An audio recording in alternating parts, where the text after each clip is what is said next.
पुण्य कमावण्यासाठी नेहमी देवाचं नाव घेणं गरजेचं नसतं. तुम्ही जेव्हा दुसऱ्याला मदत करता तो क्षण सुद्धा देवाची भक्ती केल्याप्रमाणेच पुण्यवान असतो. आनंदापेक्षाही असा एक मोठा आनंद आहे, तो त्यालाच मिळतो जो स्वतःला विसरून इतरांना आनंदी ठेवतो. समाधान मोठं असावं. आपलं घर अगदी साधं का असेना, पण स्वच्छ आणि नीटनेटकं असावं. आपली परिस्थिती गरीब का असेना, पण वर्तणूक मात्र चांगली असावी. आपले कपडे कमी किमतीचे का असेना, पण स्वच्छ आणि आजूबाजूच्या राहणीमानीला साजेसे असावे. आपल्याकडे लोक कसे का बघना, पण आपण त्यांच्याकडे स्वच्छ मनानेच बघावं. आपल्याकडे सुख थोडं कमी का असेना, पण समाधान मोठं असावं. समाधानी जीवनाचे हेच संतुलन आहे. नमस्कार मंडळी, मी छाया. आपल्या सर्वांचं आपल्या आणखीन एका नवीन व्हिडिओमध्ये अगदी मनापासून स्वागत करते. तर आज संध्याकाळी व्हिडिओ स्टार्ट केलाय मी. प्रदोष काळ झालाय, दिवाबत्तीचा वेळ झालेला आहे. तर टेरेसवरती आले होते ना, तर म्हटलं चला व्हिडिओची सुरुवात करूया. तर आता दिवाबत्ती करते मी. कोथिंबीर लय भारी आली. कोथिंबीर लय भारी झाली, मस्त झाली, खायला झाली. आता भाजीला घेऊन जा थोडी थोडी, नंतर काय होईल माहिती का, सगळे एकत्र येईल. हा, फुलं येतील तिला पुन्हा काढते मी. फुलं येऊन जाते, कारण ही पहिली लावलेली आहे. सागर हिला आहे ना घेऊन जा. मामा कुठे गेला? खाली गेलाय तो. खाली गेलाय. खाली गेलाय. ही पण कोथिंबीर आली आता, ती पण उगली आता.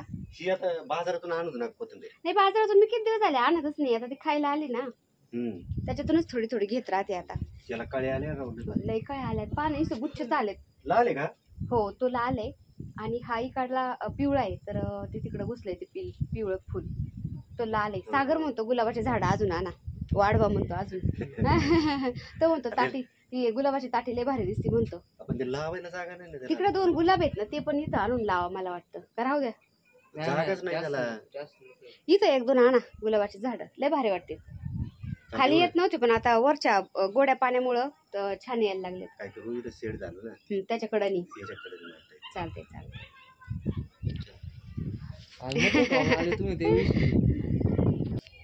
काय म्हणले? अरे आता कृष्ण कमळ आहे का याचं आहे, पॅशन फ्रूट आहे. तुम्ही आता सगळं एकत्र लावलंय म्हणल्यावर काय समजावं तुम्ही सांगा आता.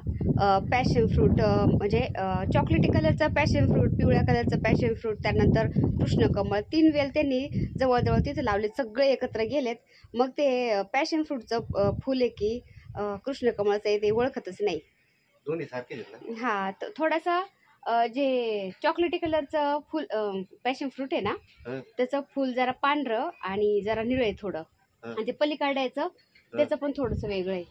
आणि संध्याकाळचं वातावरण कसलं भारी झालंय तुम्ही बघू शकता. एकदम मन प्रसन्न होऊन जातं संध्याकाळच्या आणि सकाळच्या वातावरणामध्ये.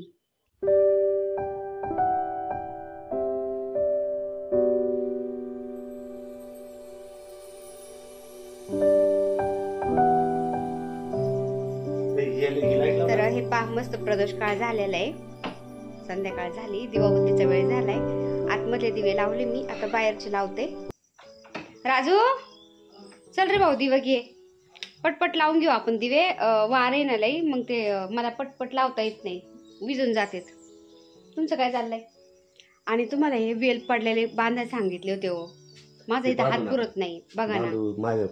तर हे पा, मनी प्लांट आपले वरती खिडकीला चालले होते चांगले, तर हवा आली ना ते खाली सगळे पडलेत. फौजी साहेबांना म्हणलं ते बांधावरती खिडकीला, तर नाही बांधले. आणि जे बॉळकेमध्ये मी दिवे लावत असते ना, ते खालचे उचली देत पोरं आणि इथं ठेवून देतात खिडकीमध्ये. तेच इथं कुठतरी मगात मी वाती ठेवल्या होत्या. इथं मग्गा होता एक, माती वाती होता इथं आतमध्ये ठेवला का बघू रे पुढं. हा, मग त्याच्यात वाती एक पाहिजे. हो, नाही काय घ्यायचंय, वरून घे.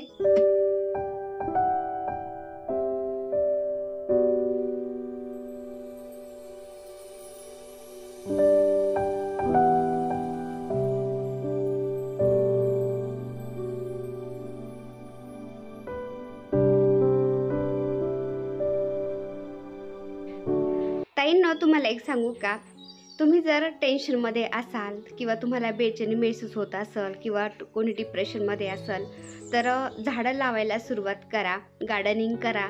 सगळं डोक्यातलं टेन्शन निघून जातं. झाडांच्या सानिध्यात आपण जर वेळ घालवला ना, तर आपलं मन एकदम शांत होऊन जातं आणि एक वेगळाच सुकून मिळतो. त्यामुळे गार्डनिंग म्हणजे मानसिक शांतीचा एक खूप छान माध्यम आहे. त्यामुळे कोणी सिटीमध्ये राहत असतील ना, थोड्या जागेत का होईना आपण थोडेसे झाडं लावावेत आणि झाडांच्यात थोडा वेळ का होईना आपला घालवावा. म्हणजे आपल्या डोक्यातलं सगळं काय आहे ना ते निघून जातं, माइंड एकदम शांत होतो. आणि ज्या गावाकडे ताई राहतात ना, त्यांच्या दारात घरादारात म्हणजे सगळीकडे शेतामध्ये इकडे तिकडे झाडं असतात आणि त्या झाडाखाली थोडा वेळ जरी आपण बसलो ना शांत एकदम, तरी पण डोक्यातलं सगळं काही निघून जातं. ह्या कलियुगामध्ये किंवा धावपळीच्या जीवनामध्ये असा एकही व्यक्ती नाही की त्याला टेन्शन नाही. एकदम शांत वातावरणामध्ये 15-20 मिनिटं अर्धा तास जरी जाऊन बसलं ना, एकदम सुकून मिळतो खरंच. आता कोणी कोणी आमच्या घरी आल्यावर काय म्हणतात माहितीये का, किती झाडं लावले तुम्ही आणि किती इन्व्हेस्टमेंट केले त्या झाडामध्ये, तुम्हाला काय त्याच्यामधून प्रॉफिट आहे का? तर कसं आहे ना, जसा त्याचा नजरिया असतो. आम्हाला त्याच्यामधून सुकून मिळतो, शांती मिळते, पॉझिटिव्हिटी असते आमच्या घरादारात. तेवढंच आमच्यासाठी भरपूर झालं. कारण या धावपळीच्या जीवनामध्ये सुकून खूप कमी आहे बरं का, आणि टेन्शन जास्त असतं. त्यामुळं आपल्याला जी गोष्ट सुकून देते, आनंद देते ना, ते आपण करायचं. तर असं नाही की आम्ही सगळे कामं धामं सोडून देतो आणि झाडांच्याच मागे लागतो. सगळे जिथल्या तिथं कामं झाले जातात, जिथे आपलं कामं करतात आणि त्यानंतर आम्ही झाडाचा शौक पण आमचा पूर्ण करतो. तर झाडांच्यात आम्हाला सुकून मिळतो. त्यामुळं आम्ही हे झाडांची सेवा म्हणा नाही तर काही म्हणा तुम्ही, तर आम्ही अशी झाडांची आमची आवड पण पूर्ण करतो. चला, प्रत्येक व्यक्तीचे विचार हे वेगवेगळे असतात. तर आमचे असे विचार आहेत. आमच्या घरादारामध्ये तुम्ही पाहता सगळे झाडच झाडं आहेत. हिरवे झाडं पाहून किती सुकून मिळतोय ना, ते मी शब्दात पण सांगू शकत नाही. तुम्हाला पण थोडंफार जाणवत असेल. झाडांमुळे खूप छान वाटतं, खूप पॉझिटिव्ह होऊन जातं घरादाराचं वातावरण.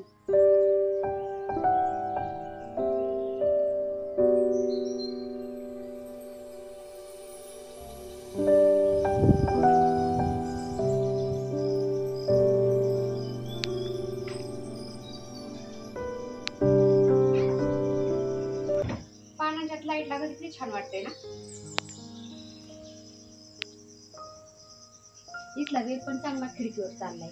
आता तो वेल आहे ना, तो बराच वर जाणार बरं का. बरोबर आहे. आता दिवाबत्ती झाली ना, स्वयंपाकाला पण लागायचं होतं मला. आणि फौजी साहेबांच्या मित्राच्या तिकून वानुळा आलेला आहे दोडक्याचा. तर बरेच दोडके आहेत ना, काही दोडक्याचं म्हणलं ठेचा बनवते मी आणि काही दोडक्याची भाजी बनवून दुसऱ्या दिवशी. ज्वारीचं पीठ जरा थोडं जास्त दिवसाचं झालं ना, त्याला चिकनाईच राहत नाही आणि भाकरच व्यवस्थित येत नाही. त्यामुळे असं पीठ चाळून घ्यायचं आणि पिठामध्ये गरम पाणी टाकायचं थोडंसं आणि मग मळायचं, भाकर छान येते.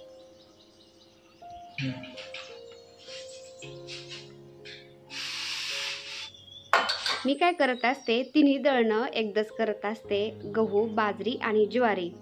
तर बाजरी मुलांना आवडती ना, त्यामुळे मी त्यांच्यासाठी बाजरीचं दळण पण करत असते आणि ज्वारी फौजी साहेबांना मला लागती आणि गहू तर मग असं कधीमध्ये चालूच राहतात. सकाळी तर कंपल्सरी चपात्या लागतातच सगळ्यांना. कोणी चहा चपाती खातं तर दुपारी पण होतात, पण संध्याकाळी मग भाकरीच करत असते, बाजरीच्या भाकरी, ज्वारीच्या भाकरी. त्यामुळं तिन्ही प्रकारचे दळणं मी दळून आणत असते. पायलीभर बाजरी, पायलीभर ज्वारी आणि पायलीभर गहू. तर बाजरीच्या आणि गव्हाच्या पिठाला काहीच होत नाही, ते जास्त दिवस राहिले तरी पण ज्वारीचं पीठ असं आहे ना, त्याला 15-20 दिवसाच्या वरती थोडे जरी दिवस झाले ना, त्याची चिकनाई निघून जाती आणि भाकर व्यवस्थित वळल्या जात नाही. त्यामुळं मग असं गरम पाणी थोडंसं पिठामध्ये घालायचं, ते थोडंसं हलवून घ्यायचं. त्यानंतर मग जसं थंड पाणी थोडंफार लागतंय तसं ते पाणी घालत आपण त्याचा गोळा करून घ्यायचं, मळून घ्यायचं मस्त. आणि भाकरी करायची, अजिबात चिरत नाही भाकरी, एकदम व्यवस्थित आल्या जाती. तर सगळे पिठं संपलेले येतं, बाजरीचं पण आणि गव्हाचं पण. फक्त हे ज्वारीचंच पीठ थोडंसं राहिलं होतं, तर याच्या भाकरी करते मी आणि म्हणलं दुसऱ्या दिवशी मग दळणं करीन सगळेच. आणि ॲल्युमिनियमचा तवा आहे ना, इतका पटकन खराब होतो ना, त्याला खूप रगडत बसावं लागतं. फौजी साहेबांना म्हणलं आपण नगरवरून लोखंडाचा तवा घेऊन येऊ, पण त्यांना काही वेळच नाही. आणि आमची इथं मिळतो पण तो खूप पातळ मिळतो, थोडासा जाड असला ना मग चपात्या भाकरी जळत नाही त्याच्यावर. आता भाकरी झाल्याच्या नंतर थोडासा गॅस मी पुसून घेतला. ते राडा असला गॅसवरती किचनवरती मला स्वयंपाक करायला अजिबात सुचत नाही, त्यामुळे थोडं पुसून घेतलं. आणि आता मी आलू मटरची भाजी करणार होते आणि दोडक्याची चटणी म्हणजे ठेचा. तर कोरडी भाजी जमत नाही फौजी साहेबांना, एक पातळ भाजी लागतेच त्यांना. त्यामुळं म्हणलं आलू मटरची भाजी पण करते. तर थोडंसं तेलामध्ये मी थोडं जिरे घातली आणि त्याच्यामध्ये हिरवी मिरची, लसण आणि कोथिंबीर ठेचून घातली थोडीशी. त्याने फ्लेवर पण छान येतो भाजीचा आणि चव पण छान लागते. तर ते थोडंसं परतून घेतल्यानंतर त्याच्यामध्ये थोडीशी हळद, लाल मिरची पावडर आणि आपण जे बेसिक मसाले घालतो ना, कांदा लसूण मसाला, गरम मसाला, काय आपण ते रोज वापरतो ते मसाले घालायचे, चवीनुसार मीठ घालायचं आणि धनिया पावडर पण मी घातली थोडीशी. धनिया पावडरनी खूप छान फ्लेवर येतो भाजीचा. ते थोडंसं हलवून घेते आता आणि थोडंसं परतून झाल्यानंतर त्याच्यामध्ये मी आलू मटर घालते. तर बटाटे मी कापून पाण्यामध्ये ठेवले होते, ते काळे पडतात त्यामुळं. आणि वाटाणे पण आता आजकाल बाजारामध्ये ताजे मिळायला लागलेत ना, वाटाणे सोलून दिले मला राजूनी, ते पण घालते थोडेसे आणि मस्त आलू मटरची भाजी करते. आता हे परतून घेतलं ना, याच्यामध्ये थोडासा पाण्याचा शिपका मारून आपण झाकण ठेवून म्हणजे वाफेवर ते शिजवून कोरडी भाजी पण अशी करू शकतो किंवा थोडंसं पाणी घालून शेंगदाण्याचा कूट घालून पातळ भाजी पण करू शकतो. तर फौजी साहेबांना पातळ भाजी लागते थोडीशी, त्यामुळे मी शेंगदाण्याचा कूट घालणार आहे थोडासा आणि थोडंसं पाणी घालते आणि पातळ भाजी बनवते. तर याच्यामध्ये मी शेंगदाण्याचा कूट घातला थोडासा, तुम्ही बघू शकता मस्त भाजी झाली. आता ही भाजी आपण चपाती बरोबर, भाकरी बरोबर पण खाऊ शकतो, छान लागते आणि करायला पण सोपी आहे, अगदी झटपट झाल्या जाती. आता आलू मटरची भाजी झाल्यानंतर मी दोडक्याची चटणी करायला घेतली, दोडक्याचा ठेचा. तर याचं ते शिरा असतात ना दोडक्याच्या, ते काढून घेते मी पहिलं. तर फौजी साहेबांच्या मित्रांनी हे दोडके आणून दिलेत ना, त्यांच्या शेतामध्ये त्यांनी भरपूर लावलेले आहेत ना, तर बरेच आणून दिलेत. म्हणलं एवढ्याचं काय करायचं, तरी 2 भाज्या झाल्या जातील त्याच्या. तर एक मूग घालून किंवा मुगाची डाळ घालून मस्त पातळ करण दुसऱ्या दिवशी आणि आता अर्ध्या दोडक्यांची मी चटणी बनवते. तर अशा शिरा काढून घ्यायच्या आधी आणि त्यानंतर मस्त धुवून त्याला ठेचून घ्यायचं किंवा मिक्सरमध्ये आबडधोबड वाटून घेतलं ना तरी पण चालतं.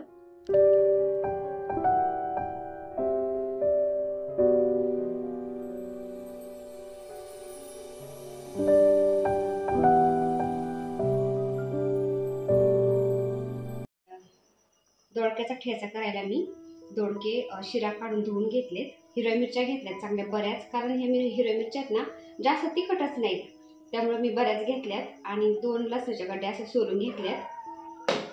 त्यानंतर आपल्याला हे पहा कोथिंबीर पण धुवून घ्यायची.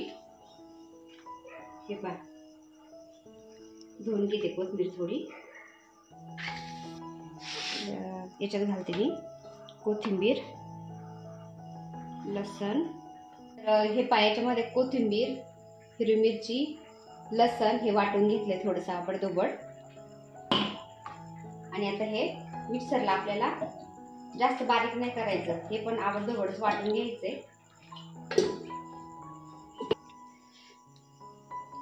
तर हे असं आबडधोबड करून घ्यायचंय आपल्याला. असे बारीक बारीक तुकडे करून टाकायचं, थोडं थोडं टाकायचं, मग खलबत्त्यात ठेचायची गरज नाही पडत. हे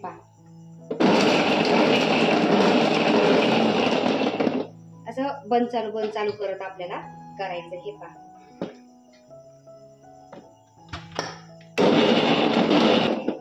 आता कढईमध्ये थोडंसं तेल घेतलं, त्याच्यामध्ये टाकली थोडीशी जिरी थोडी तडतडली की त्याच्यामध्ये आपण कोथिंबीर, हिरवी मिरची आणि लसण याची पेस्ट करून घेतलेली ना ती घालायची आणि थोडंसं परतून घ्यायचं.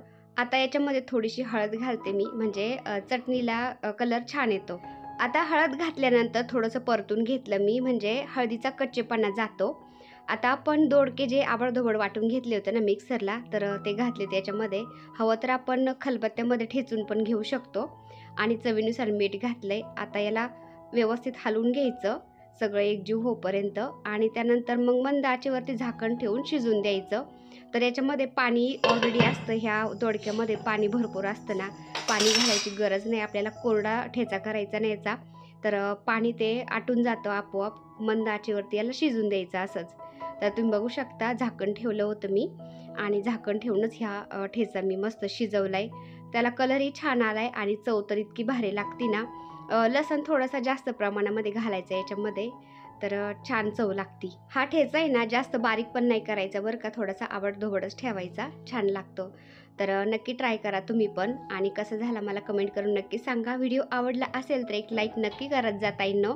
चॅनलवर नवीन असाल तर प्लीज आपल्या चॅनलला सबस्क्राईब पण करा. चला तर भेटूया पुन्हा अशाच एका छानशा व्हिडिओ बरोबर, तोपर्यंत बाय बाय.